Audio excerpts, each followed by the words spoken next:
Guys, నా పేరు విక్రమ్. మీరు చూస్తున్నారు డిఎస్ఏ ఇన్సైట్స్. సో ప్రీవియస్ వీడియోలో మనం ఏంటంటే C++లో వైల్ లూప్ అనేది మనం ఎలా ఇంప్లిమెంట్ చేయాలనే దాని గురించి మనం ఒక ఎగ్జాంపుల్ అనేది తీసుకుని ఫస్ట్ దాన్ని మనం అర్థం చేసుకొని తర్వాత దాన్ని ఇంప్లిమెంట్ చేసాం. సో ఈ వీడియోలో వచ్చేసి ఏంటంటే మనం డూ వైల్ లూప్కి ఎలా ఇంప్లిమెంట్ చేయాలి, సో దాని గురించి మనం ఈ వీడియోలో నేర్చుకుందాం. సో ఇంకా తర్వాత ఏంటంటే వైల్కి డూ వైల్కి ఉన్న డిఫరెన్స్ ఏంటి, సో ఏ టైంలో వైల్ అనేది వాడతాం, సో ఏ టైంలో మనం డూ వైల్ వాడతాం, సో అనే దాని గురించి ఈ వీడియోలో డిస్కస్ చేద్దాం. So let's get it to the video. So first మనకి ఏంటంటే సో C++లో మనం ఏంటి డూ వైల్ అనే ఒక ఫర్ లూప్స్ అనేది మనం నేర్చుకుంటున్నాం ఇవాళ. సో డూ వైల్ అంటే ఏంటంటే ఫస్ట్ వైల్ అనేది చూద్దాం. వైల్ అనేది మనం ప్రీవియస్ వీడియోలో చెప్పుకున్నట్టు, సో ఫస్ట్ ఒక వైల్ అనేది ఒక కండిషన్ ఉంటుంది. ఆ కండిషన్ అనేది అంటే సాటిస్ఫై అయినంత వరకు సో ఇది లూప్ అనేది రిపిటేటివ్గా ఎగ్జిక్యూట్ అవ్వడం స్టార్ట్ అవుతుంది. సో వన్స్ ఆ కండిషన్ అనేది ఫెయిల్ అయినప్పుడు సో ఆ ప్రోగ్రామ్ అనేది టర్మినేట్ అవుతుంది కదా. సో ఇక్కడ దీనికి కండిషన్ చేసి సో ఇందులోపల స్టేట్మెంట్స్ ఉంటాయి కదా. సో దానికి బట్ ఇక్కడ డూ వైల్కి దీనికి డిఫరెన్స్ ఏంటంటే, సో ఇక్కడ డూ వైల్ అనేది ఏంటంటే సో ఇక్కడ ఫస్ట్ డూ అనేది రాసేసి ఇందులోపల స్టేట్మెంట్స్ ఇచ్చేసి తర్వాత వైల్ అనేది ఇక్కడ ఇచ్చేసి కండిషన్ అనేది ఇక్కడ ఇస్తాం. సో దీనికి డిఫరెన్స్ అనేది ఇక్కడనే ఉంటుంది. సో ఫస్ట్ ఏంటంటే సో వైల్ అనేది ఏం చేస్తుంది, కండిషన్ అనేది చెక్ చేసుకుంటుంది. కండిషన్ అనేది చెక్ చేసి ఇఫ్ కండిషన్ అనేది సాటిస్ఫై అవుతే ఈ స్టేట్మెంట్స్ అనేది ఎగ్జిక్యూట్ అవుతాయి కదా. బట్ ఇక్కడ ఏంటంటే ఫస్ట్ ఈ డూ అనేది ఏంటంటే ఈ కండిషన్ అనేది ఫస్ట్ కండిషన్ అనేది చెక్ చేసుకోకుండా ఫస్ట్ ఈ స్టేట్మెంట్స్ అనేది ఒకసారి ఎగ్జిక్యూట్ అవుతుంది. ఓకే, ఫస్ట్ ఈ స్టేట్మెంట్ అనేది ఫస్ట్ ఇక్కడికి వస్తుంది, ఇక్కడికి వచ్చేసి మళ్ళీ తర్వాత కండిషన్ అనేది చెక్ చేసుకుంటుంది. ఓకే, సో ఫస్ట్ అనేది డూ అనేది వస్తుంది. సో ఇప్పుడు సపోజ్ ఇక్కడ ఏంటి ప్రింట్ అనే స్టేట్మెంట్ ఉందనుకోండి, అంటే సిఅవుట్ ఉందనుకోండి. సో సిఅవుట్ అనేది ఫస్ట్ ఎగ్జిక్యూట్ అవుతుంది. సో తర్వాత కండిషన్ అనేది చెక్ చేసుకుంటుంది. ఇఫ్ కండిషన్ అనేది సాటిస్ఫై అవుతే సో మళ్ళీ ఇక్కడికి వస్తుంది. సో ఇక్కడ దీనికి మెయిన్ డిఫరెన్స్ వచ్చేసి ఇప్పుడు సపోజ్ ఒక ఎగ్జాంపుల్తోనే చూద్దాం. ఓకే, సో ఇక్కడ ఇది వైల్, ఇది do while. Okay, so while n not equals to 0. Okay, print n, that means cout n. దీన్ని ఏమంటారు అంటే సూడో కోడ్ అంటారు. ఓకే, తర్వాత n మైనస్. ఓకే, ఇది ఇక్కడ n ఈక్వల్స్ టు సపోజ్ 10 ఇచ్చిన. ఓకే, 10 ఇచ్చిన కాబట్టి సరిపోయింది. తర్వాత ఇక్కడ ఏంటి n ఈక్వల్స్ టు 10, ఇక్కడ కూడా సేమ్. తర్వాత do. Okay, print of n minus ఇక్కడ close while n not equals to 0. Okay, so ఇప్పుడు ఈ ప్రోగ్రామ్ అనేది ఏంటంటే ఎగ్జిక్యూట్ అవుతుంది. ఇది రెండు సేమే ఇప్పుడు ఈ ప్రోగ్రామ్ పరంగా. ఓకే, సో ఇవి రెండు అనేది సేమ్ అవుట్పుటే ప్రింట్ చేస్తుంది. కాకపోతే ఇప్పుడు ఏంటంటే ఫస్ట్ ఇక్కడ కండిషన్ చెక్ చేసుకుంటుంది, ఇది ఇక్కడ కండిషన్ చెక్ చేసుకుంటుంది. ఫస్ట్ వీటిని ఎగ్జిక్యూట్ చేసి తర్వాత కండిషన్ చెక్ చేసుకుంటుంది. సో ఇప్పుడు ఏంటంటే అవుట్పుట్ అనేది ఇప్పుడు ఫస్ట్ ఇక్కడ ఏం చేస్తుంది, సో n అనేది 10కి 0కి ఈక్వలా కాదా అని చెక్ చేసుకుంటుంది కదా. ఇప్పుడు ఈక్వల్ కాకపోతే మాత్రమే సో ఇది లోపలికి ఎంట్రీ ఇస్తుంది. కాకపోతే ఇక్కడ అలా కాదు. ఇప్పుడు చెక్ చేసుకుంటూ అనేది టాపిక్ అనేది ఫస్ట్ ఇక్కడ రాదు. సో ఫస్ట్ ఏంటిది ఇక్కడ డైరెక్ట్ అనేది డూ అంటే ఏం చేస్తుంది, ప్రింట్ అనే స్టేట్మెంట్ ఉంది కాబట్టి 10 ప్రింట్ చేసి తర్వాత ఇది n అనే వాల్యూని 9 చేసి కథం, ఇది తర్వాత కండిషన్ చెక్ చేస్తుంది. ఇప్పుడు 9 అనేది 0కి ఈక్వలా కాదా అని చెక్ చేస్తుంది. కాకపోతే ఇక్కడ ఏంటి 10 అనేది ఈక్వల్ అవునా కాదా అని చెక్ చేసుకుంటుంది. సో ఇక్కడ ఒక 1 వాల్యూ డిఫరెన్స్ వచ్చింది చూసారా. సో బికాస్ ఏంటంటే ఈ ఆపరేషన్స్ అనేది మనం వైల్ లూప్లో జస్ట్ ఈ కండిషన్ చెక్ చేసుకున్న తర్వాత ఈ ఆపరేషన్స్ అనేది మనం చేస్తున్నాం. కాకపోతే ఇక్కడ డూ వైల్లో వచ్చేసి ఈ ఆపరేషన్స్ అనేది చేసిన తర్వాత కండిషన్ అనేది చెక్ చేసుకుంటున్నాం. అండ్ ఇక్కడ ఒక 1 పాయింట్ ఏంటంటే ఇప్పుడు సపోజ్ ఇక్కడ కండిషన్ అనేది ఫెయిల్ అయితే ఈ లోపలికి ఎంట్రీ ఇవ్వదు. ఓకే. ఇఫ్ ఇక్కడ ఈ కేసులో ఏంటంటే ఇప్పుడు కండిషన్ ఫెయిల్ అయినా సక్సెస్ అయినా కానీ ఒక్కసారి ఈ స్టేట్మెంట్స్ అనేది ఎగ్జిక్యూట్ అవుతుంది. ఎగ్జిక్యూట్ అయిన తర్వాత కండిషన్ అనేది సాటిస్ఫై అవుతే ఇది మళ్ళీ లూప్ అనేది రిపీట్ అవుతుంది. ఇఫ్ కండిషన్ అనేది సాటిస్ఫై కాకపోతే ఒకసారి రన్ అయ్యి గుర్తుపెట్టుకోండి, ఒకసారి రన్ అయ్యి ఇది టర్మినేట్ అవుతుంది. ఓకే. సో ఇక్కడ ఏంటంటే ఫస్ట్ టైం అనేది ఇది పక్కా రన్ అవుతుంది. సో ఇక్కడ ఏంటంటే కండిషన్ అనేది ఒకసారి సాటిస్ఫై కాకపోతే లోపలికి అసలు ఎంట్రీ ఇవ్వదు. బట్ ఇక్కడ ఏంటంటే సాటిస్ఫై అవుతుంది ఒక్కసారి అనేది, దీనికి ఎంట్రీ పాస్ అనేది దొరుకుతుంది. బికాస్ ఏంటంటే ఫస్ట్ కండిషన్ చెక్ చేసుకోకుండా మనం ఈ స్టేట్మెంట్స్ అనేది ఎగ్జిక్యూట్ చేస్తున్నాం కదా. సో అందుకే. అండ్ ఇక్కడ మీరు చూసుకుంటే దీన్ని ఎలా ఎగ్జిక్యూట్ అవుతుంది అనేది ఒక చిన్న ఎగ్జాంపుల్ తోటి చేద్దాం. సో ఓకే, వైల్ ఇక్కడ n ఈక్వల్స్ టు 11 ఇస్తాం. ఓకే, 11 ఇస్తాం. So n greater than or equals to 10 ఉన్నంత వరకు print n plus plus. Okay. So ఇది ఏంటంటే ఇది దేని ప్రోగ్రాము, 1 అంటే నార్మల్గా 1 నుంచి వెళ్ళి అంటే ఇది ఏదైతే ఇప్పుడు సపోజ్ ఈ వాల్యూ అనేది 10 కంటే తక్కువ ఉంటే మాత్రమే ఈ వాల్యూ ప్రింట్ చేసేయి, తర్వాత వాల్యూని ఇంక్రిమెంట్ చేసేయి. ఓకే, అది మనం చూస్తున్నాం. సో ఇక్కడ ఏం ప్రింట్ అవుతుంది, అసలు ఏం ప్రింట్ కాదు, బికాస్ ఈ కండిషన్ అనేది సాటిస్ఫై అవ్వదు. అంటే ఇప్పుడు సపోజ్ ఏంటి 11 అనేది 10 కంటే చిన్నగా ఉండాలి, లేకపోతే 10కి ఈక్వల్ ఉండాలి కదా. కాకపోతే 11 అనేది 10 కంటే పెద్దగా ఉన్నది. సో బోత్ కండిషన్స్ అనేది ఫెయిల్ కాబట్టి ఇది రన్ కాదు. ఓకే. సో ఇక్కడ అవుట్పుట్ అనేది అసలు ఏం ప్రింట్ కాదు. బట్ ఇక్కడ ఏంటి, ఇదే కండిషను ఇక్కడ వాడుతున్నా చూద్దాం. ఇప్పుడు ఏంటి, డూ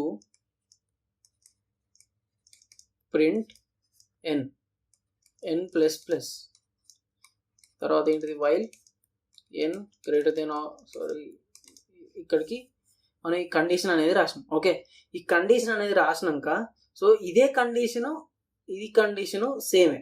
ఓకే, కాకపోతే ఇక్కడ ఏంటిదంటే ఈ అవుట్పుట్లో మనం ఏం ఎగ్జిక్యూట్ చేసినాం, ఇక్కడ ప్రింట్ అనే స్టేట్మెంట్ ఎగ్జిక్యూట్ అంటే సిఅవుట్ అనే స్టేట్మెంట్ కాబట్టి ఫస్ట్ 11 ప్రింట్ అవుతుంది.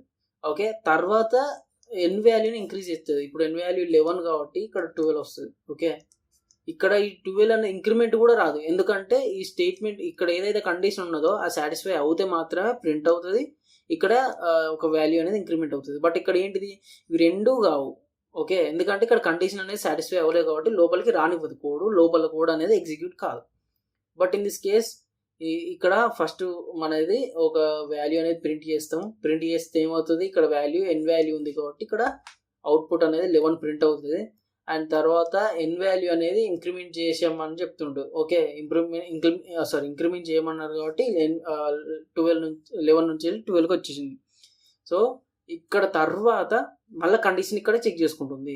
సో ఇవి రెండు ఎగ్జిక్యూట్ అయిపోయినాక, లోపల ఉన్న స్టేట్మెంట్స్ అనేది ఎగ్జిక్యూట్ అయిపోయినాక తర్వాత కండిషన్ చెక్ చేసుకుంటుంది. ఇఫ్ కండిషన్ అనేది సాటిస్ఫై అయిందా, దాన్ని ఇంకొక స్టెప్ అనేది ఇంక్రిమెంట్ చేసుకుంటూ టర్మ్ ఎప్పుడైతే సాటిస్ఫై కాదో ఆ కండిషన్ అనేది, సో అప్పటిదాకా ఈ కోడ్ అనేది రిపీట్గా ఎగ్జిక్యూట్ అవుతూ ఉంటుంది.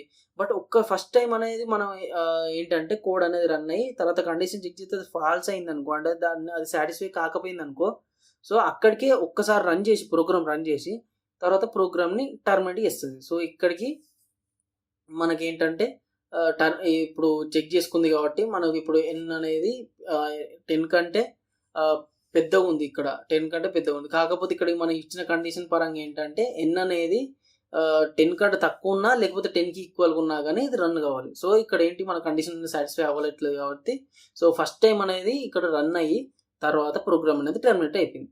సో ఇలా డూ వైల్ అనేది రన్ అవుతుంది. సో ఇదే డూ వైల్ మ్యాక్సిమం సేమే, బట్ ఒక కండిషన్ అనేది డిఫరెంట్ ఉంటుంది. సో ఆ డిఫరెంట్ అనేది మనం చూసాం. అండ్ ఇప్పుడు దీన్ని ఏం చేద్దామంటే ఈ రెండు ప్రోగ్రామ్స్ని మనం ఇంప్లిమెంట్ చేసి చూద్దాం.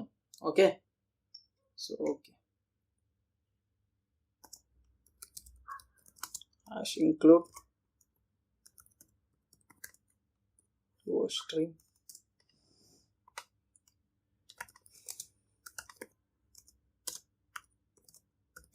using namespace std int main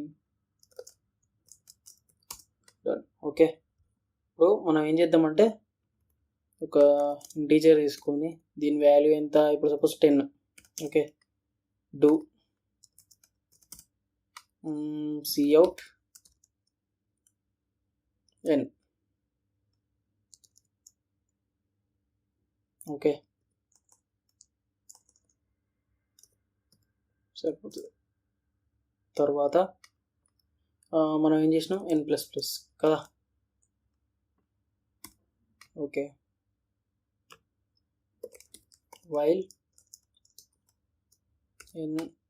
okay, ఇక్కడ మైనస్ చేద్దాం, నాట్ ఈక్వల్స్ టు 0. సో దీన్ని ప్రింట్ చేసి చూద్దాం. ఇప్పుడు రన్ చేస్తే ఏమవుతుందో చూద్దాం. సో 10 నుంచి వెళ్ళి 9 అంటే ఒకటే లైన్లో వచ్చింది. సో మనం ఏం చేద్దామంటే ఇక్కడికి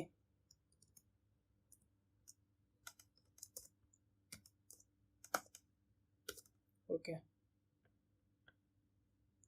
సో ఇక్కడ చూసుకోవచ్చు మీరు 10 నుంచి వెళ్ళి 1 వరకు ప్రింట్ అయింది. సో ఇది నార్మల్ లూప్కి దీనికి పెద్ద డిఫరెన్స్ ఏం లేదు, బికాస్ మనం ఏం చేసినాం, నార్మల్ లూప్లో కూడా ఒక 10 అనే నెంబర్ తీసుకొని వైల్ లూప్కి దీనికి చేసేసాం. సో ఇది అదే ప్రోగ్రామ్ని ఇప్పుడు మనం డూ వైల్ ఎలా చేస్తే ఇలా ఉంటుంది అనేది చూసాం కదా. సో ఇక్కడ మనం దీనికి ఒక కండిషన్ అనేది ఇచ్చేసి నెక్స్ట్ ప్రోగ్రామ్ అనేది ఎలా అంటే దీనికి 11 అనేది ఇచ్చేద్దాం. n అనే వాల్యూకి 11 ఇచ్చినాం. సో తర్వాత మనం ఏం చేసినాం, సేమ్ ఇదే ప్రింట్ చేసినాం. సో ఇక్కడ ఏంటిదంటే n++ చేసి, సో ఇక్కడ నేను ఏం చేస్తా అంటే n > n అనే వాల్యూ ఇక్కడ నేను ఏం చేస్తా 10 పెడతా. సో 10 పెడితే ఇక్కడ నాకు కండిషన్ అనేది సాటిస్ఫై అవుతుందా అంటే మనం వైల్ లూప్లో చూసుకుంటే సో 11 అనేది 10 కంటే చిన్నగా ఉండాలి, లేకపోతే 10కి ఈక్వల్గా ఉండాలి. సో అది అంటే పాసిబుల్ కాదు కదా. సో కండిషన్ అనేది పాసిబుల్ కాదు. సో ఇదేంటి, ఎగ్జిక్యూట్ కాకూడదు యాక్చువల్గా. సో చూద్దాం ఇక్కడ.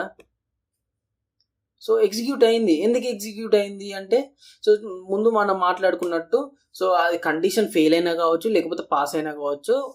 అదేంటైతే ఒకసారి అయితే అందులో ఉన్న స్టేట్మెంట్స్, డూలో ఉన్న స్టేట్మెంట్స్ ఒకసారి మాత్రం ఎగ్జిక్యూట్ అవుతుంది.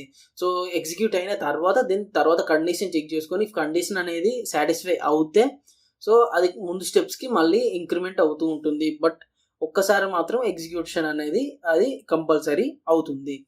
సో ఇదే కండిషను మన వైల్ లూప్లో ఎగ్జిక్యూట్ చేసి చూద్దాం. వెయిట్, ఇది ఇలానే ఉంచి సో తర్వాత దీన్ని ఏం చేస్తానంటే వైల్ n > 10, దెన్ తర్వాత cout ఇచ్చేసి n